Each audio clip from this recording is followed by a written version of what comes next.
What's going on, guys? Welcome back to BlackTideTV, bringing you the best of all things gaming each and every day. Today, for our Call of Duty Black Ops 3 video, we've got another golden weapon review for you. It's been a while since we've done one of these, so I'll recap how it kind of works, what we talk about in these videos. First things first, I give you a rundown of the weapon itself, tell you guys a little bit about it, what the stats that really stand out about that weapon are, and then we talk about how to use that weapon, what kind of a class build you're looking at, what kind of game modes you want to play, and how you want to play in those game modes. Do you want to play offensively? Do you want to be on the defense? Do you want to be the Slayer with this weapon? We talk about that kind of idea. Then I give you some golden variants and dark matter variants that I have personally come up with during my time of playing with the weapon. And then we talk about general attachment and specialist recommendations just before the end of the video. There is usually a Twitter poll at the end of the video where I ask you to go into the comments section or over to my Twitter page at BlackTideTV to vote on the next golden weapon review. But as we are in the final tiers of golden weapon reviews, the next golden weapon review is already decided. It will be on the Pharaoh. At the end of the Pharaoh golden weapon review, there will be another poll for the next two weapons. But as of right now, the only weapons that are in this tier are the Man of War and the Pharaoh. And since we're doing the Man of War today because it was voted in last time, the Pharaoh will be the next golden weapon review. So make sure you come back for that one. Without further ado, let's talk about this Man of War a little bit. The Man of War is the highest damage fully automatic assault rifle in the game, but it's balanced very, very well with a slow fire rate and moderate kick. It is my personal favorite assault rifle once certain attachments are put to good use in keeping the negative aspects of this rifle on par with some of the faster weapons in the game. I think it's a good weapon when you're using it bare bones, but you really need to put on a couple attachments to make it really stand out in the crowd, to make it really powerful when you're taking on some HVK users or some SMG users in closer ranges. You're gonna struggle with this weapon until you put on the right attachments. So it's got the slowest handling of all of the assault rifles in the game. It's got the slowest aim down sights time, the slowest sprint out time, so that's basically running from sprint to aiming down sights is the slowest of any of the assault rifles in the game. It's got an extremely slow reload speed, and as previously mentioned, there is a slow fire rate that's balancing that high damage. The damage itself is exceptionally high for a fully automatic weapon. I think it's actually one of the most powerful fully automatic weapons in the game, apart from something like the Gorgon, which I wouldn't even really consider to be fully automatic just because it fires so slow that you can actually pull the trigger almost just as fast as that weapon fires. So I would call that more of a semi-automatic, whereas this one is fully automatic, and it actually does have a half decent fire rate, and it is probably the most powerful fully automatic weapon in the game. Like I said, not including the Gorgon and not including maybe the BRM, but this is a very, very powerful weapon. It's got exceptional damage over range. It's almost always going to get you a 3 or 4 shot kill. The recoil is strong, but it can be easily controlled with a foregrip and a steady hand, and the iron sights are absolutely beautiful. These are some of my favorite iron sights in the entire game. I absolutely adore these iron sights. So how is this assault rifle best used? Well, you're going to want to use it conservatively. It's not the run and gun assault rifle to be used at close ranges. This isn't the HVK. This isn't the M8A7 where you can get a lucky one burst and shoot 4 bullets out really quick and put down an enemy at close ranges really fast. It's not the CAN-44, which is almost as powerful, but a little bit faster fire rate. It's not a weapon that you should be using at close ranges. It's not an SMG. It's not anywhere close to an SMG hybrid. You got to use this thing conservatively. You got to keep it at medium ranges, but you don't want to keep it to medium long ranges because then you'll be outperformed with your kick being so high, you're going to be outperformed by LMG users and sniper rifles, or Shiva users or MX Garand users, whereas if you get into medium short ranges, the fire rate will cause you to underperform. So you really got to keep this at exactly medium range.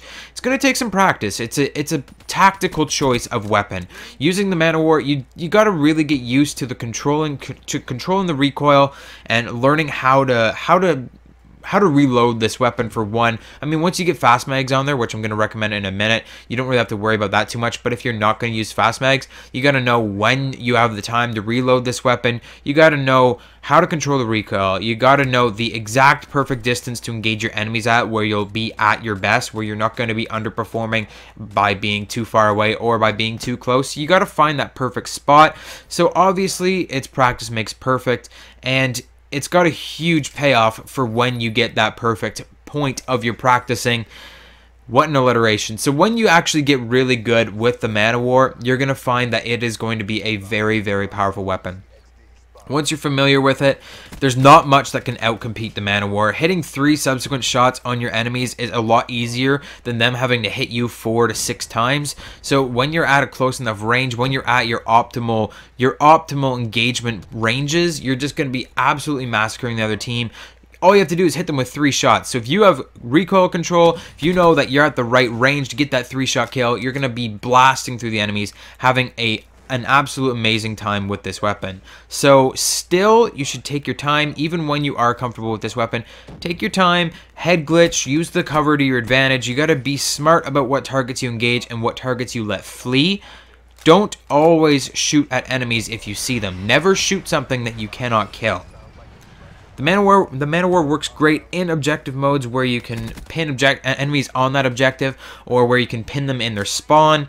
It's also great in Team Deathmatch. So there's not really a game mode that is the best for the Man of War. It pretty much works in everything once you get used to it. As far as class recommendations go, it works well in almost any class situation except for a stealth build. So assault, defense, anti-score streak, slayer, objective player, it's all good, but please just don't ever put a suppressor on this weapon and try to play stealth, because it will instantly become one of the worst weapons in the game. When you put a suppressor on this, you're going to completely obliterate your 3-shot kill range. It's going to be like a 5 or 6 shot kill usually, and it's going to be one of the slowest assault rifles on top of that. So if you put a suppressor on this weapon, it's just killing this weapon dead in the water. So do not do that. Run any kind of class build except for stealth. Specialist choice should really reflect on your playstyle, but if you're desperate for a perfect pick for this weapon, I would say the Ripper is probably your best bet, because at closer ranges you're going to be outperformed by SMGs and shotguns and all that kind of stuff. You're not going to be able to get your 3 shots on your target at really, really close range, so instead you can just rip them a new asshole with your Spectre's Ripper.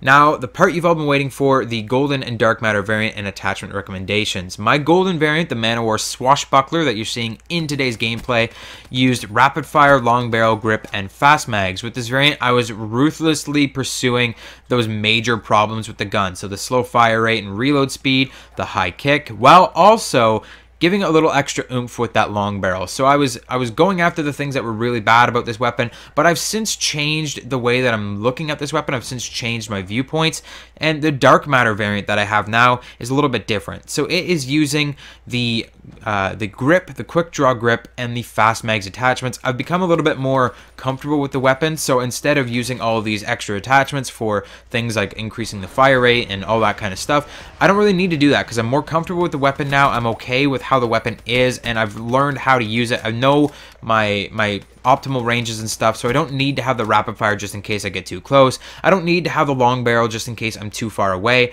I'm comfortable with the weapon, so I don't need that many attachments, and I can use more perks instead. When it comes to Man of War attachments, almost anything is acceptable, with 2 exceptions: suppressor and laser sight. Suppressor, like I said, it will just nerf the range, it will make this weapon terrible, and the laser sight is pointless because you should never be close enough to use a laser sight with this weapon. You can use anything else on this assault rifle, but I highly, highly suggest grip and fast mags, as I cannot live without them personally.